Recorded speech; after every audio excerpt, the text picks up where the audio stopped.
मैं कहा करता हूं अपने बच्चों को धन देकर अमीर मत बनाना, उन्हें धन कमाने की विद्या सिखाना, तो वो अपने आप अमीर बने रहेंगे। आप उनको दे के अमीर बनाना चाहते हो।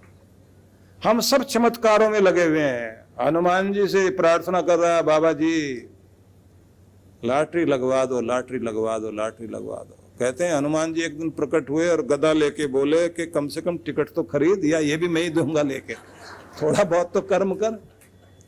हम कर्म करने को तैयार नहीं है।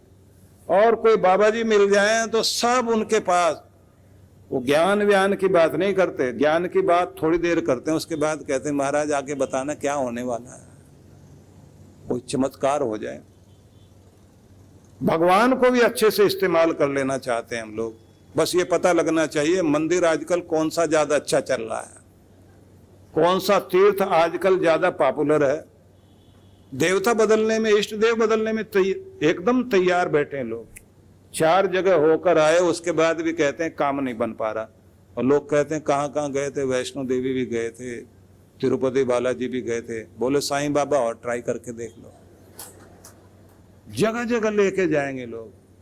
और साईं बाबा के बोले गए तो थे जी, बात नहीं बनी। नहीं तुम वहां शनि सिग्नापुर नहीं गए थे, वहां तेल वेल नहीं चढ़ाया, और शनि की भी तो करनी चाहिए थी पूजा। दुनिया भर में घूमते जाइए, जब तक आपके अंदर ठीक नहीं होगा तो बाहर भी ठीक होने वाला नहीं है। इसलिए अपने आप को अंदर से ठीक करो। मैं भी चमत्कारों की बातें कर सकता हूं, उसमें पैसा बहुत मिलता है, बड़ा फायदा होता है, लाइन लगती है लोगों की। चमत्कारों की बात करिए, बहुत पैसा देने वाले आ जाएंगे, ये बाबा जी बहुत अच्छा चमत्कार करते हैं, एकदम इतना लाभ होता है, लाइन लग जाएगी। आप 50,000 रुपए की एंट्री रख दीजिए मिलने वालों की, और 4 आदमी किराए के खड़े कर दीजिए जो तारीफ करें, मुझे ये लाभ हुआ था, मुझे वो लाभ हुआ था। अखबार में बड़े बड़े फोटो छाप दीजिए, आज ही सबके दुख दूर करेंगे। लंबी लाइन लगेगी और पैसा खूब आएगा।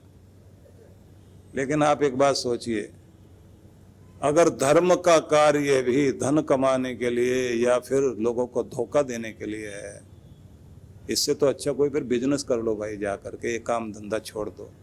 इस काम धंधे में भी अगर आप इस धर्म वाले क्षेत्र में भी आके किसी को आप बरगला रहे हैं, इससे बड़ा गुनाह दुनिया में नहीं हो सकता।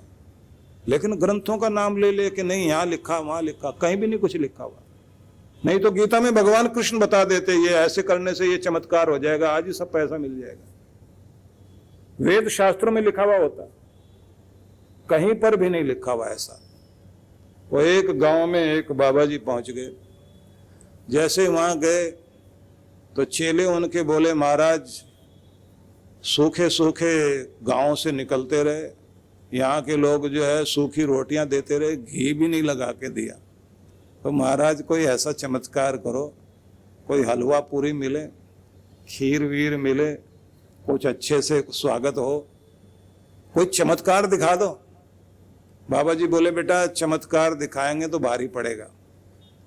नहीं नहीं कुछ कर दो ना, कि आज हाथ हिलाया और बारिश हो गई। बोले बेटा ऐसा करने में मुश्किल पड़ती है। नहीं नहीं आज तो चमत्कार दिखाना पड़ेगा। बोले अच्छा जाओ गांव में मुनादी कर दो। बाबा जी आए हिमालय से चल के, बस चमत्कार करते हैं, बारिश करवा सकते हैं, किस्मत बदल सकते हैं, जिंदगी बदल सकते हैं। लोग आ गए, लाइन में लग गए, महाराज बारिश करवाओ। बोले जिसने बारिश करवानी हो लाइन में आ जाओ, और इतना चढ़ावा देना है, इतना ऐसे खिलाना पिलाना, ऐसे सेवा करनी है। बाबा जी बोले जिसने भी अपना संकल्प करना है वो आगे आ जाओ। तो एक चौधरी आ गए आगे, उन्होंने कहा महाराज हमारे खेत में बारिश करवा दो। अच्छा अपने खेत का पता दो। खेत का पता भी ले लिया। अच्छा अब जो है हम पूजा में बैठेंगे और तुम अच्छा पकवान तैयार करवाओ। पूजा में ये बैठ गए तो इन्होंने आपस में सलाह की कि ऐसा खा पी के रात में जब सब सो जाएंगे तब भाग जाएंगे। निर्णय तो ठीक किया था, लेकिन चौधरी भी बड़ा कमाल का था। वो पूजा वाली जगह कमरे में अंदर बैठाया और दरवाजा जो है वो बंद करके उसके आगे जंदरा लगा के वहीं सामने खाट बिछा के हाथ में लाठी पकड़ के बैठ गया। महाराज पूजा यहीं करनी है और यहां से हिलना नहीं जब तक बारिश ना हो जाए। अब चेले जो है कान में जाके बोले ये तो बहुत भारी पड़ेगा, महाराज पीटेगा बहुत, अब बारिश तो करानी है। गुरुजी भी थोड़े तेज थे, उन्होंने कहा ऐसा है, देखो चौधरी तुम्हारे खेत का पता तो हमको मालूम हो ही गया, मैं यहाँ बैठ के बारिश के लिए प्रार्थना करूंगा, चेले लोग जो है खेत में जाके वहां मंत्र पाठ करेंगे, क्योंकि हमने गांव का तो ठेका ले नहीं रखा, तुम्हारे खेत में बारिश होगी। अब चेलों ने कहा गुरुजी हम भाग जाएं। बोले बेटा भागना नहीं, मैं यहां बैठा हुआ हूं। सारी रात चेलों ने घड़े उठाए और एक तालाब से पानी भरें, खेत में जा जाके डालें, पूरे खेत में पानी डालते रहे, सारी रात उन्होंने काम किया। सवेरे चौधरी बोला उठकर, बाबा जी बारिश तो हुई नहीं। बोले तुम्हारे खेत का ठेका लिया था ना, वहां जाके देखो। पूरा गांव वहां जाके देखता है तो वहां तो पानी भरा हुआ है। अब तो इतनी लंबी लोगों की लाइन लग गई। बोले महाराज अब न्योता हमारे यहाँ का, दूसरा कहता हमारे यहाँ भी बारिश करनी है। चेले एकदम हाथ जोड़ के बोले गुरुजी अब अगली बारिश आप कराओगे। अब हमारे बस का नहीं, कंधे छिल गए महाराज, सारी रात गड़े ढोते ढोते। अब अगर अगली बारिश करवानी तो आप ही देख लेना। वो बोले बेटा ऐसा है, अब हमारा निमंत्रण जो है हिमालय से आ गया, अब हम उधर चलेंगे, वहां जाएंगे, फिर जब आएंगे फिर बारिश करेंगे। आप समझ सकते हैं बहुत तरह के धोखेबाजी दुनिया में है। केवल मात्र परमात्मा के नाम में ही शक्ति है। सच्ची लगन लगाओ, किस्मत बदलेगा तो भगवान बदलेगा, इंसान कोई नहीं बदल सकता। और हर एक आदमी को प्रशिक्षण अगर कोई लेना है तो एक बात का प्रशिक्षण लीजिए कि अपने अंतःकरण को, अपने आपे को कंट्रोल में करना सीखो, मन में शांति लाना सीखो। सच्चे दिल से बैठकर सच्चा भरोसा करके मांगो तो सही, वो दया करेगा। उसके देते हुए के हाथ नहीं दिखाई देंगे, लेकिन झोली भरी हुई जरूर दिखाई देगी। उसके मदद करने के तरीके अलग तरह के हैं, पर इतना जरूर ध्यान रख लेना, कर्म अपना जरूर करना है आपने, सही दिशा में कर्म हो सके आपका, इसलिए बुद्धि सुबुद्धि रह सके। ये प्रार्थना भी भगवान से करो कि मेरी बुद्धि को सुबुद्धि बनाना भगवान, सही योजना हो, सही प्लानिंग कर सको, अच्छी योजना के साथ मेरे कर्म ठीक हों और मुझे उसी दिशा में लेकर के जाना जहां से सफलता मिले। तो प्रार्थनाएं भी करो, कर्म भी करो, हर दिन कुछ नया सीखने की तैयारी भी। और एक बात और, लोग मेहनत करके घर में धन ले आएंगे, बढ़िया मकान भी बना लेंगे, लेकिन उसका सुख ऐसे नहीं मिल सकता। गाड़ी का सुख, घर का सुख, संतान का सुख, वो वफादारी, वो प्रेम, ये उसकी कृपा से मिलता है। भले ही छोटा घर हो आपका, लेकिन प्रेम का मंदिर बन जाए। आपके पास छोटी सी गाड़ी हो, उसी से दुनिया में घूम के आप आ जाओ और अपने घर में खुशी लेकर आ सको, वो सुख जो है वो उसकी कृपा से मिलता है। एक तरफ आपका कर्म और एक तरफ उसकी कृपा। तो अपनी प्रार्थना भी करो, भक्ति भी करो, और अपने घर का वातावरण बदलने के लिए, सात्विक वातावरण बनाए रखने के लिए कोई न कोई ग्रंथ का प्रकाश घर में करिए। कोई अच्छा ग्रंथ पढ़ना, नहीं कुछ कर सकते रोज, तो एक आप गीता अपने घर में रख लें, उंगली डालें उसमें, कहीं से भी पेज खोलें, पेज खोल के जो कुछ उसमें लिखा है उसे पढ़ें और समझें आज का संदेश भगवान ने हमारे लिए यही दिया है। तो अगला श्लोक है जहां भगवान ये कहते हैं, प्रसादे सर्व दुखानाम हानि रस्योपजायते प्रसन्न चेत सोह्याशु बुद्धि पर्यावतिष्ठते।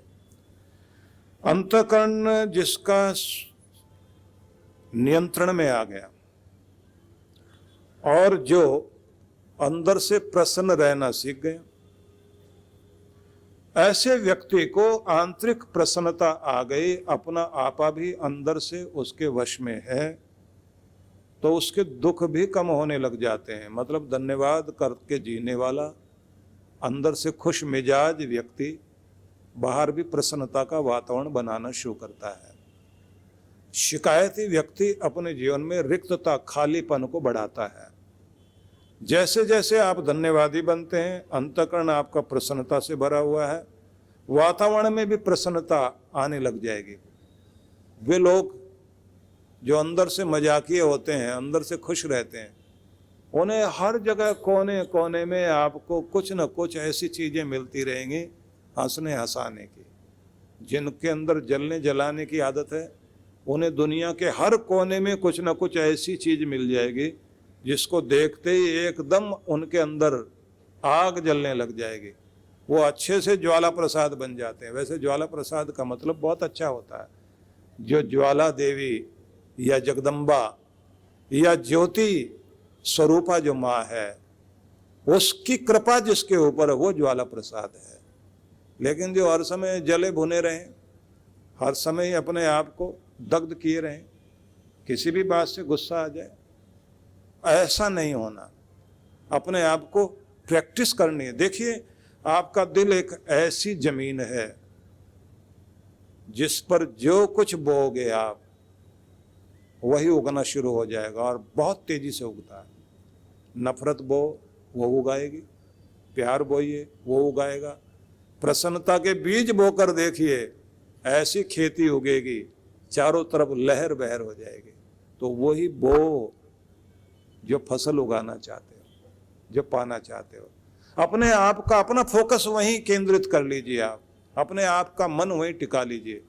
जो चीजें जिंदगी में चाहिए, तो क्या चाहिए आपको? प्रसन्न रहना, शांत रहना, खुश मिजाज रहना, आपके चेहरे पर हर समय प्रफुल्लता रहे, ताजगी रहे, घर में शांति रहे, आप सुखी हों, आपके अंदर सहन शक्ति भी हो, आप एडजस्ट करना भी जानते हो, दूसरों से भी एडजस्ट करा सकते हो, एक दूसरे का मान रख सकते हो। आपके पास में सुरक्षा के साधन भी होने चाहिए, आपके पास सुविधा के साधन भी होने चाहिए। आप जहाँ भी रहते हैं वहाँ का वातावरण खुशहाल और अनुकूल वातावरण हो। ये सब चीज़ें आप मन यहाँ टिकाइए, धीरे धीरे वो चीज़ें आपके आसपास इकट्ठी होनी शुरू हो जाएंगी। और अगर आपका मन केंद्रित होता है हर समय कि जा तो रहा हूँ, पता नहीं काम बनेगा नहीं बनेगा, जा तो रहा हूँ समझौते के लिए कहीं झगड़ा ही ना हो जाए, जा तो रहा हूँ पैसे लेने के लिए कहीं ऐसा ना हो वो दे ही नहीं, तो ये नकारात्मकता है। ये नेगेटिव अप्रोच जितनी आपके अंदर होती जाती है, तो आप देखेंगे वही चीजें उभरनी शुरू हो जाती हैं। तो आपको कल सुबह जब मैं कार्यक्रम में बैठाऊंगा ना, तो क्या मांगना और कैसे मांगना, किस तरह से आप अपने आप को ट्रेंड करोगे, वो चीज आपको बताना चाहूंगा। उस समय आप बैठना जरूर, कागज पर नोट भी करना। लेकिन इस समय एक बात भगवान श्री कृष्ण की, उसे आप लोग जरूर ध्यान देंगे। भगवान ये कह रहे हैं कि अंतःकरण की प्रसन्नता होने पर इस व्यक्ति के, जिसका अपना आपा वश में है, और दुखों का अभाव होना शुरू हो जाएगा, उसके दुख मिटने शुरू हो जाएंगे। और जैसे जैसे प्रसन्न चित्त व्यक्ति कर्म योगी बनेगा, तो उसकी बुद्धि सब ओर से हटकर परमात्मा में स्थिर होनी शुरू हो जाएगी। मतलब वो अपने आनंद में स्थिर होना शुरू हो जाएगा। वो हर जगह आनंद को खोजेगा, उसे बढ़ाएगा। तो हर व्यक्ति अपने आप को कनेक्ट करे शक्ति से, निर्बलता से नहीं। आपको पाना है संपन्नता, तो ध्यान निर्धनता पर नहीं टिकाना। गरीब ना हो जाऊं, दुखी ना हो जाऊं, जो कुछ मेरे पास है वो छिन ना जाए, इसको नहीं बोलना। क्या बोलना है? मैं समृद्ध रहूं, मैं खुशहाल रहूं। तो एक चीज सब लोगों को, अफर्मेशन, वो जो सुबह सुबह बोलना, उसकी प्रैक्टिस कल मैं आपसे सुबह कराऊंगा, जिसमें आप बोल रहे होते हैं, मैं सौभाग्यशाली हूं, मैं खुशहाल हूं, मैं स्वर्णिम दिनों की ओर बढ़ रहा हूं, मेरा दुख घट रहा है, मेरा सुख बढ़ रहा है, मेरे दिन अच्छे हो रहे हैं। उस चीज को खींच के अपनी तरफ लाना होता है। इसकी प्रैक्टिस करनी है आपको। तो आपने अपने को कहना है कि संपन्न हो रहा हूं, स्वस्थ हो रहा हूं। संपन्नता को याद करिए, स्वास्थ्य को याद कीजिए, निर्बलता को याद नहीं करना, शक्ति को याद करना। जगदम्बा के सामने भी बैठे तो शक्ति शक्ति शक्ति शक्ति दे मां, जगदम्बा शक्ति से भरपूर कर। मैं शक्ति से भरपूर हो रहा हूं, मेरे वाणी में बल आ रहा है, मेरे व्यवहार में शक्ति आ रही है, मेरे कर्म में शक्ति आ रही है, मेरा भाग्य भी शक्तिशाली बन रहा है। मैं शक्ति स्वरूपा माँ के सामने बैठा हूँ, उसकी ज्योत जगी हुई है, मेरे अंदर वो आ रही है, मैं जाग रहा हूँ, किस्मत जाग रही है। ध्यान करो तो उसमें भी यही भाव लाना। जो चीज का आप ध्यान करेंगे वही चीज आपकी तरफ आनी शुरू होगी। इसलिए सदगुरु जब आपको विधि सिखाता है उसे करके आप देखिए। मैंने आपसे बताया था ना वो साइंटिस्ट की बात, जो अपने मन में कल्पना कर रहा था कि मैंने मिलना है और संयोग बना, उसका मिलना पूरा हुआ। तो एक चीज है योग, कनेक्ट होना भगवान से। एक है प्रयोग, जो कुछ उससे मांगा उसका प्रयोग करना। एक है उपयोग, जो कुछ हमने जीवन में प्रयोग किया, जिसका योग हुआ, उसे जीवन के अंदर धारण करने के बाद समाज के लिए उपयोग करना शुरू कर दें। और फिर बढ़ाने के लिए कि मेरे पास जो कुछ जुड़ा है, जिसका योग हुआ, जिसका प्रयोग हुआ, जिसका उपयोग हुआ, उसके लिए और उद्योग करते जाना है। जो आदमी आगे बढ़ना चाहता है उसे उद्योग करना। उद्योग का मतलब व्यापार नहीं है, उसका मतलब होता है ऊपर उठते जाना, हर दिन स्वयं की तरक्की करते जाना, अपनी कीमत बढ़ाते जाना। क्योंकि हर दिन आपकी कीमत घटेगी या बढ़ेगी। जब आप उपयोगी होते हैं, सहयोगी होते हैं, तो आपकी कीमत बढ़ती जाती है। जिंदगी के आखिरी लम्हे तक कर्म योगी बन के जीना आदत बना लीजिए। भगवान से भी मांगिए, मेरे हाथ पांव चलते रहें, जबान ठीक काम करती रहे, कान ठीक काम करते रहें, पांव ठीक से चलते रहें, अंग प्रत्यंग मेरा साथ देते रहें। और सिर्फ इतना ही नहीं, मेरे अपने भी मेरे सहयोगी रहें, मैं भी उनका सहयोगी बनूं। मेरे चारों तरफ प्रेम की एक शक्ति बन जाए, जिसके सहारे मैं प्रेम की दुनिया में जीऊं और इस दुनिया में मीठी यादें छोड़कर इस दुनिया से विदाई लो। ऐसे प्रार्थना करें। तो भगवान ने जो कहा कि अंतःकरण को अपने आपे को वश में करना सीखिए, प्रशिक्षण लेना है आपको। जीवन यानी निरंतर दौड़ भाग, तनाव, शारीरिक व मानसिक थकान। कुछ सुकून के पल हम सबको चाहिए। ऐसा सुकून जो हमें ताकत, स्फूर्ति और आंतरिक शांति से भर दे। ध्यान यानी मेडिटेशन एक ऐसा माध्यम है जिसके द्वारा मन को चैन, शांति और सुकून मिलता है। और अगर ये ध्यान प्रकृति की गोद में किसी सुरम्य और शीतल स्थान पर हो तो क्या कहने। आइए परम पूज्य सुधांशु जी महाराज और आदरणीय डॉक्टर अर्चिका दीदी के शुभ नेतृत्व में सीखें ध्यान की कुछ अद्भुत विधियां, जो न सिर्फ शरीर को शक्ति प्रदान करेंगी बल्कि आंतरिक शांति से भर देंगी। एक सुंदर अवसर है 5 दिवसीय ध्यान शिविरों में भाग लेने का और साथ ही लघु चंद्रायण तप में भाग लेने का। इन शिविरों की अनूठी बात है कि इसमें प्रमुख ध्यान की विधियां तो होंगी ही, जैसे प्राणायाम, स्वास्थ्यप्रद ध्यान, कुंडलिनी ध्यान, चक्र ध्यान, पिरामिड ध्यान, पंचकर्मा, विभिन्न यौगिक क्रियाएं इत्यादि। साथ ही साधकों को मंगल यात्रा, पूर्णिमा दर्शन, यज्ञ, प्राकृतिक चिकित्सा के साथ साथ दर्शनीय स्थलों के भ्रमण का भी अवसर मिलेगा। सबसे खास बात यह है कि साधक मनाली के एक अत्यंत खूबसूरत रिजॉर्ट में निवास करते हुए इन सब कार्यक्रमों में हिस्सा ले सकती हैं।